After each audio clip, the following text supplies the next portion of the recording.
Après 12 ans de travail, la République démocratique du Congo voit le bout du tunnel. Le pays s'apprête à bénéficier du paiement basé sur les résultats dans le cadre du processus RED+. La RDC a validé son système d'information sur les sauvegardes, une quatrième exigence qui vient en complément aux trois autres conformément aux exigences de la Convention cadre des Nations Unies sur le changement climatique telle que définie lors de négociations de la COP16 tenue à Cancun en 2010. Nous sommes en 2010 à Cancun. 194 États membres de l'UNFCCC négocient 2 semaines durant sur la crise climatique afin d'établir et suivre une feuille de route au profit du régime de changement climatique post-2012. La COP16 a un moment d'intenses négociations pour baliser la voie vers un accord général et des instruments juridiquement contraignants pour les actions au profit du climat post-2012, qui a donné plusieurs résultats, parmi lesquels le lancement du mécanisme RED+, permettant les actions de réduction des émissions dues à la déforestation et à la dégradation des forêts dans les pays en développement. Ce processus dans lequel la République démocratique du Congo s'est engagée depuis était constitué de 3 phases majeures, à savoir la préparation, l'investissement et puis le paiement. Considéré comme une référence à la matière, au regard des progrès enregistrés, la RDC s'apprête à accéder au paiement axé sur les résultats de vente des émissions de carbone conformément aux exigences des Nations Unies. Le présent atelier vise principalement à valider les 6 de notre pays et les éléments qui en découlent, à savoir les premiers résumés des formations sur la prise en compte et le respect des sauvegardes de RED+ de notre pays, ainsi que les sites web et la base de données relatives.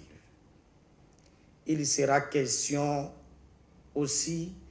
de présenter la méthodologie de collecte d'informations, quelques informations saillantes obtenues relatives à la prise en compte et au respect des sauvegardes dans notre pays, et enfin de présenter son état final, les sites de notre site web du CIS et la structure de sa base de données. Une étape franchie après la validation du premier résumé d'informations de sauvegarde RED+ de la République démocratique du Congo, un 4e complément aux 3 autres exigences de Cancun. Cette étape technique et stratégique permet au pays de gagner de la crédibilité dans une démarche transparente, d'où ces précisions du Fonds national RED. Les 4 éléments dont on parle ici, c'est notamment développer ou avoir une stratégie nationale, RED, avoir, n'est-ce pas, un système national de suivi de forêt, SNSF comme on l'appelle, avoir un niveau de référence de forêt, NERF, et enfin avoir un système d'information sur les sauvegardes environnementales et sociales. Donc c'est ce 4e outil, si je peux dire ainsi, qui manquait au tableau de la RDC pour dire que le pays est effectivement prêt pour accéder au paiement basé sur les résultats. Parce que comme vous le savez, n'est-ce pas, que le processus RED, sa phase ultime, c'est de permettre au pays qu'il puisse accéder au paiement basé sur les résultats. Engagé dans le système des Nations Unies pour lutter contre le changement climatique, la finalisation de cette 4e condition sera suivie des amendements des différentes parties prenantes dans une approche participative et inclusive, le cas de la société civile. Donc il y a la partie pédagogique qui fait en sorte que nous allons tout faire d'abord pour vulgariser ces documents,